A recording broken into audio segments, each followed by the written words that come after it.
সেপ্টেম্বরের প্রথম দিক করে সিউড়ি মোড় বাজারের সামনে থেকে এই কুকুরটিকে আমরা রেস্কিউ করি।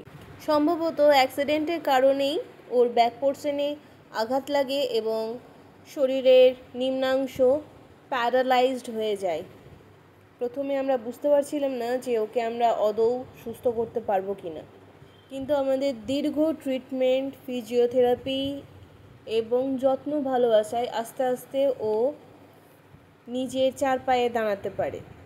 প্রথমে সে কিছুক্ষণ দাঁড়িয়ে থাকতে পারতো, তারপর সে পড়ে যেত, ব্যালেন্স থাকতো না, পটি আটকে গিয়েছিল, শরীরের নিম্নাংশ প্যারালাইজড হয়ে যাওয়ার কারণে ইউরিন পটি করিয়ে দিতে হতো, কিন্তু ট্রিটমেন্টে আস্তে আস্তে সে সাড়া দিতে থাকে।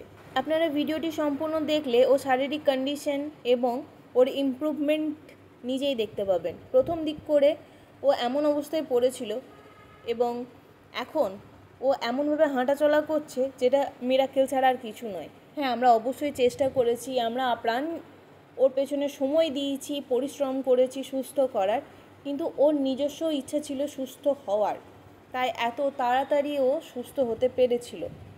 কয়েকদিন আগেই এই কুকুরটির জন্য আপনাদের কাছে একটা পোস্ট করেছিলাম, আমি সেই ব্যাপারে পরে আসছি। প্রথমে বলি, কুকুরটি প্রথম দিক করে আমাদেরকে অ্যালাউ না করলেও আমাদের ভালোবাসা এবং যত্নে আস্তে আস্তে ও আমাদের খুব ভালো বন্ধু হয়ে ওঠে, আমাদের বিশ্বাস করতে থাকে এবং আস্তে আস্তে আমাদের আদর নেওয়া, আমাদের সঙ্গে কোঅপারেট করা শুরু করে। বেশ কিছুটা সুস্থ হওয়ার পর ও যখন চার পায়ে অনেকটা ভালোভাবে হাঁটতে পারে, একদিন দুপুর দিক করে ও আমাদের খাঁচা ভেঙে বেরিয়ে আসে। দুঃখের বিষয়, তারপর থেকে কুকুরটিকে আমরা খুঁজে বেড়াচ্ছি, কারণ ওর এখনও নার্ভের কিছু মেডিসিন চলছে, যেইটার কোর্স কমপ্লিট হওয়াটা জরুরি ছিল, কিন্তু দুঃখের বিষয় যে কুকুরটিকে আমরা আর খুঁজে পাচ্ছি না।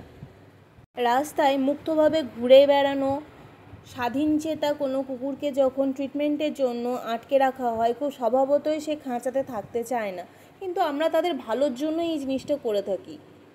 খাঁচার যে গেটটি ও ভেঙে মোচারে বেশ কিছুটা ফাঁক করে বেরিয়ে এসেছিল, এ ব্যাপারটি আমাদের বেশ ভাবিয়েছে এবং তারপর থেকে ওকে আমরা খুঁজে চলেছি। এ ছেলে কুকুর সিউড়ি পশু হাসপাতাল চত্বরের কাছাকাছি থেকে ও পালিয়ে যায়। যদি কেউ দেখে থাকেন প্লিজ আমাদেরকে ইনফর্ম করবেন।